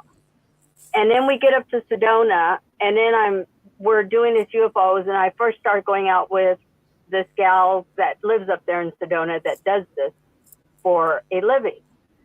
And every time people are in denial. And the best time to sight a UFO is when the sun is setting, and in that way the light can bounce off the skin of the craft, the sunlight, and you can get a better idea of the shape of the object. And so we would go at the time that the sun was setting. And every time we'd go through these ordeals and everybody would see a UFO, we even took a guy from MIT with us that didn't believe it. Like the one gentleman was saying, a lot of times people don't want to talk about this.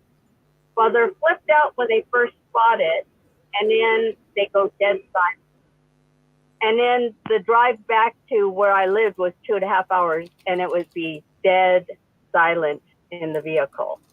Everybody was shook up apparently, and I'm like, I told you they're here, you know. And I said, you know, there's and one was shaped like a pyramid that my girlfriend saw, and she had this glowing gray hair, this hair that glowed even when there. And this was the night of a new moon, and so her hair just has a tendency to glow, and she's like, oh my god, there's a pyramid-shaped one. And then the MIT guy goes, oh my God, it is. It's pyramid-shaped, you know, and look at how it's traveling. And then all of a sudden, it would zigzag and do all these maneuvers that, you know, an airplane can't do, and fly at speeds that an airplane can't fly at, and then just shoot straight up into the atmosphere and then be gone that fast. And we would use, like, green lasers to point them out in the sky. So you knew if we were hitting an aircraft, and you know the different types of lights and how they blink on different types of civilians. And when the two saw this pyramid-shaped thing, my girlfriend started jumping up and down. And I told her, stop jumping up and down. I keep sending SOS signals. I'm losing audio from her. Yes, Right. sir. It is So interesting. But I guess the because, spin goes to Sedona. I guess it's a low light there, and I guess a good place to look for UFOs. I know that in Texas, Marfa, Texas, is supposed to be a place where people can go. There's a place that you can go sit at night and see some sort of aerial phenomena in Texas. That area does seem to be a big draw because back in the early 2000s, I don't know if you guys remember the Phoenix lights. It was a phenomena seen by thousands of people. Something like 12 news stations covered it. It was a flying light formation in a V, which seemed to be about a mile wide. And there were thousands and thousands of people that saw it. Yeah, and so it does seem to be a good area for whatever that phenomena is. Could it be just because it's low light, very little light pollution? Because that's what Marfa, Texas is. There's not much out there. It's the Big Bend area. Well, Phoenix doesn't have that light policy. I don't know what that was, but no, it is interesting. Okay, folks, I don't mean to change the subject. We're in the last 10 minutes, but there's some breaking news happening out of New York. Columbia University has finally allowed New York police to come in and take back Hamilton Hall. For those of you that have not been following that, the Hamas protesters had broken into Hamilton Hall at Columbia University after they had their little tent camp out protest. And seized and said they were going to stay there until the end of the semester or until graduation. Evidently tonight, and while we were talking, the LA or New York NYPD has tactically hit that place, gone in, and looks like detained. It says dozens. Kingdom, can you pull up a live feed on that? Yeah. Well, it's about aliens, illegal aliens, maybe. It's about illegal aliens, 100%. You're wrong for that. I don't know how others feel about it, but I've kind of had my fill on these protests. Especially, they're yelling at our American, Jewish Americans, that they want them dead, cutting them off from resources, and trying to get Americans to get behind essentially a bunch of mass shooters. That's all October 7th was, and this is my opinion, but that's all October 7th was. I can't get behind any group, any organization, any cause that can justify kidnapping of infants, slaughtering of women and children, and going out for targets specifically to maim and kill and torture. That's my personal opinion about it. So I've had my fill of all the protests. I'm happy that NYPD is finally doing something about it, and I think that there's some other places. I know in Texas that we're not putting up with it. I've seen troopers down at the UT Austin dragging them out in flex cuffs. Yeah, and they put tear gas out in the fields and ran them all off. And then no, that's the way you handle these type of situations. Yeah, we had the same thing happen in Florida for the University of South Florida. They tried to set up one of those encampments and they got smoked out and arrested pretty quick. They weren't having that here either. I don't understand Columbia, all the other universities that, quite honestly, it's like they're sympathetic to a terrorist organization, which Hamas is. I don't care how you look at it. We've had them designated as a terrorist organization. Their methods are terrorist tactics. What they did on October 7th was specifically target soft targets. It's no different than me saying the Nashville shooter that went into the elementary school and shot children had a good reason to do it. There is no good reason for that in my mind. There is no justification for it in my mind. And if you deprave that much, or you have that little value of human life that you will do something like that on a mass scale they did on October 7th, that is a cause I will never get behind. I will never be okay with that. I will never hold a sign for it. I will never be okay with you protesting for that, is my opinion. Well, and something that I've seen change is they used to be pro-Palestine protesters, and now they're openly chanting death to America. They're flying the Hamas flag. It seems to have changed pretty rapidly. I don't think it changed. I think they got relaxed. I don't think it changed. I think it has always been that. The day before the big protests really started, they were in New York City. They were screaming out at Jewish Americans that were walking by, that laughing about the victims of October 7th, and like mocking them, like boo hoo hoo, you're crying for these, they're dead already, we'll do it again. So no, I say they just relaxed and they got comfortable in what they were saying. Their message has always been the same, in my opinion. And this message was actually on Passover, which, you know, the Easter, we had Easter, it wasn't, they didn't line up this year because the Jewish calendar is different. So it was on the day before Passover, where everyone blames the Jews because they killed, you know, the Messiah or whatever. But it's just been a tension about the Passover, and that's when Hamas and you know, the Palestine, and they're, you know, going against the Jews and everything. Plus, we're bombing them. You know, the two put together is what kind of started the whole thing. No justification in my mind. Tommy, what do you think? You guys have got some of that same kind of stuff going on over there. What's your opinion of it? Yeah, man. I know our news, and we're following this story as well, man. It's horrible. It's horrible to see what's going on. Yeah, I don't know, man. It's not a nice world sometimes, that's for sure. And it's not nice. Oh, here they come. They're arresting the guy right here, taking him out in handcuffs. I challenge it's never been a nice world. It's always been dangerous. We've been lulled into some safe security over the last 40 or 50 years. We've had a stretch of good peace. It's always been a dangerous and crappy world. Yeah, like we say here in the United States, stay strapped, stay armed. Yeah. No, but this is in New York. This is where major national news with the former presidents in New York. And then we also had a 2A thing with Dexter Taylor and his injustice in the frickin' New York. Yeah, and Joe, that was a low blow. You know, Tommy's in the UK. It's hard for him to stay strapped. Yeah, I know it was. Well, I'm also worried about Tommy because they can arrest you for speech over there. I'll make sure he didn't say anything to compromise. I'm in trouble then. Let me tell you. If you listen to Let's Get Freaky, I'm in trouble. Yeah. I've got a BB gun.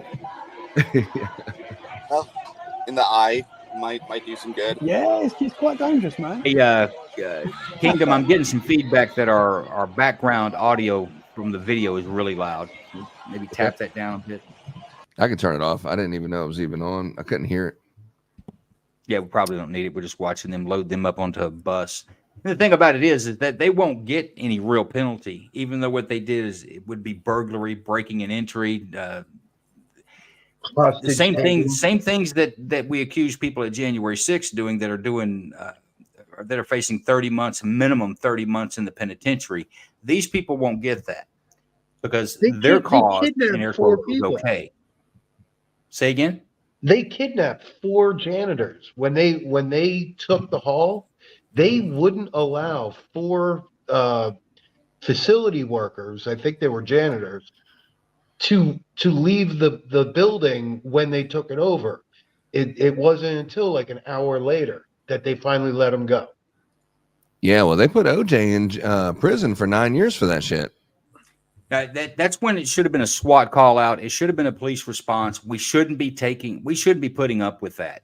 And it's a problem, I think, for especially our liberal governments and liberal cities, where they want to start parsing out if your cause is something we could get behind, it's politically good for us, then we'll give you some slack. But if your cause is not what we can get behind, you get no slack. That's not America. That's not the way this country was put together. It's damn sure not what the founding fathers intended, including Hamilton. This hall they took was named after Alexander Hamilton, essentially a founding father of our nation. I'm repulsed by this. I'm repulsed by our government in those areas behaving the way they are and treating these offenses and treating, honestly, people differently. We have a right in this country not to be treated differently when it comes to the government, but that is exactly what's happening. And if you ever thought no matter what your opinion is on January 6th, watching this and seeing the treatment of these people doing the same things that was done on January 6th and seeing the treatment that the law is given both sides, you can't come away with that thinking that it's a fair assessment. Well, Alexander Hamilton's statue, if you remember, June 2020, that's when didn't they remove it? No, I think that was George Washington. It wasn't Alexander Hamilton. Okay. I may be wrong about that, but I remember them removing George Washington from a facility there in New York. Yeah. How about this one?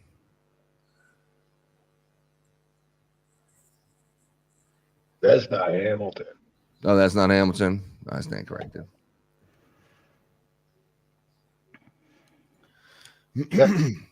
That was Captain John Hamilton. Yeah, okay. I just did a Google search. I'm like, did they remove him, or what was that? Thomas Jefferson recently. They removed Thomas Jefferson like a month ago, or 2 months ago, or something. Hamilton wasn't really. He was actually against slavery. 1, 2. He was never really he never was a slave owner. He kind of. He was poor and brought himself up to a man of position about the time late 1700s after the Revolutionary War. So he's not really the target of a lot of that. Although I don't think most folks that are pushing that know much about history in the first place. So I wouldn't be surprised if they're trying to remove his statue. But yeah, Range Minded completely disagrees with you on spaces. Well, I'm not sure. Yeah. But if you hold someone for, say, 2 hours, when I was talking about the OJ thing, but when he had that person in the hotel, I think it was only like 2 hours or maybe less. And that was, what was his charge that he got that they gave him 9 years? Was it a hostage or something? Yeah, he held somebody, I think with a baseball bat, to get some of his memorabilia back or something. He said like that. he could. You can't leave. No one's leaving this hotel room until I get my stuff back or something like that. But then he let him go like an hour later. But he got 9 years for kidnapping or something. Yeah, imprisonment. Yeah. So these guys kind of would be painted with the same brush, you would think. 100% what they did is a felony offense. 100%. Now they won't treat it that way in New York. We've seen what New York's legal system is. You can be a upstanding citizen with no criminal history, 52 years old, and be the neighbor that everybody wants, and they'll try to put you in the penitentiary for 15 years. If you've been here for 35 seconds and you try to bash an officer's head to the pavement with your boot, we'll let you out on personal recognizances and fight to make sure that you don't get prison time. It's a ridiculous system. They're ridiculous on what they're doing up there, and it's just flat ass un-American. And by God, New Yorkers have got to get it together. We can't help them. We can't vote in New York elections. I can't change their politicians, and I can't help them with their state assembly. But by God, New Yorkers need to wake up. They're like the frog in the water, and that water's about to boil, in my opinion. But it's gone way too far. The ideology is not what this country was built on, aside from the ideology of the Constitution. And that's the only ideology I want my government to worry about. But all this other bull crap, it's the experiment's over. I think it's time to end it. But folks, that is the end of our show. I want to thank our special guest. I want to thank Sofa King and definitely Tommy. Tommy stayed up, guys. If you don't know it, he stayed up pretty late to join us on this. And I'd like to work with you, Tommy, maybe put together some other shows on more specific subjects. So maybe we can dive in and get more than a cursory look like we did tonight. I usually end the shows with a bit of a monologue telling you how I think about it, what maybe we come up with on this one. I don't know. UAP is an accurate description, and so is UFO. That's about the only thing I've really learned out of this. It's enough to make you wonder, make you think, but I just don't know. It's been an interesting conversation.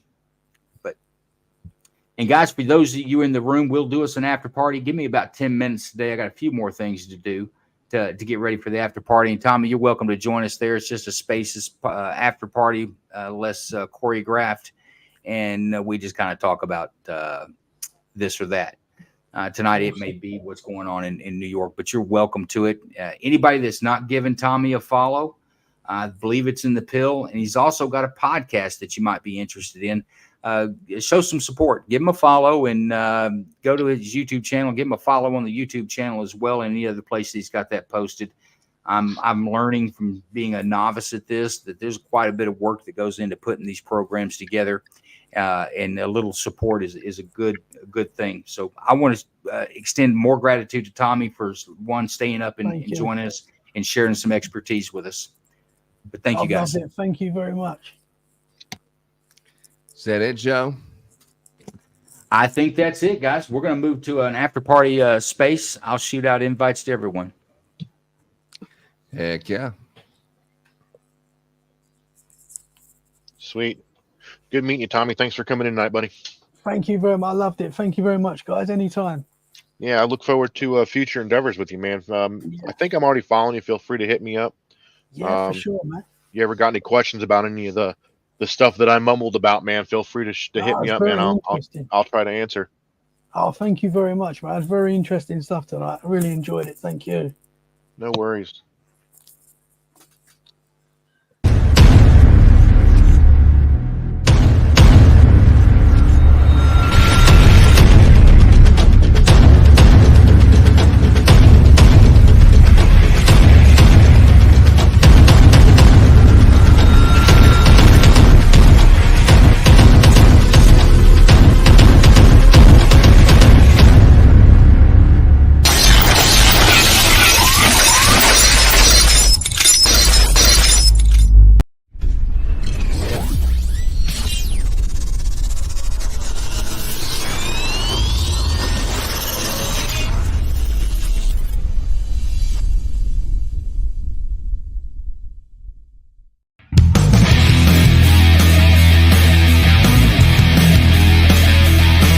Hello.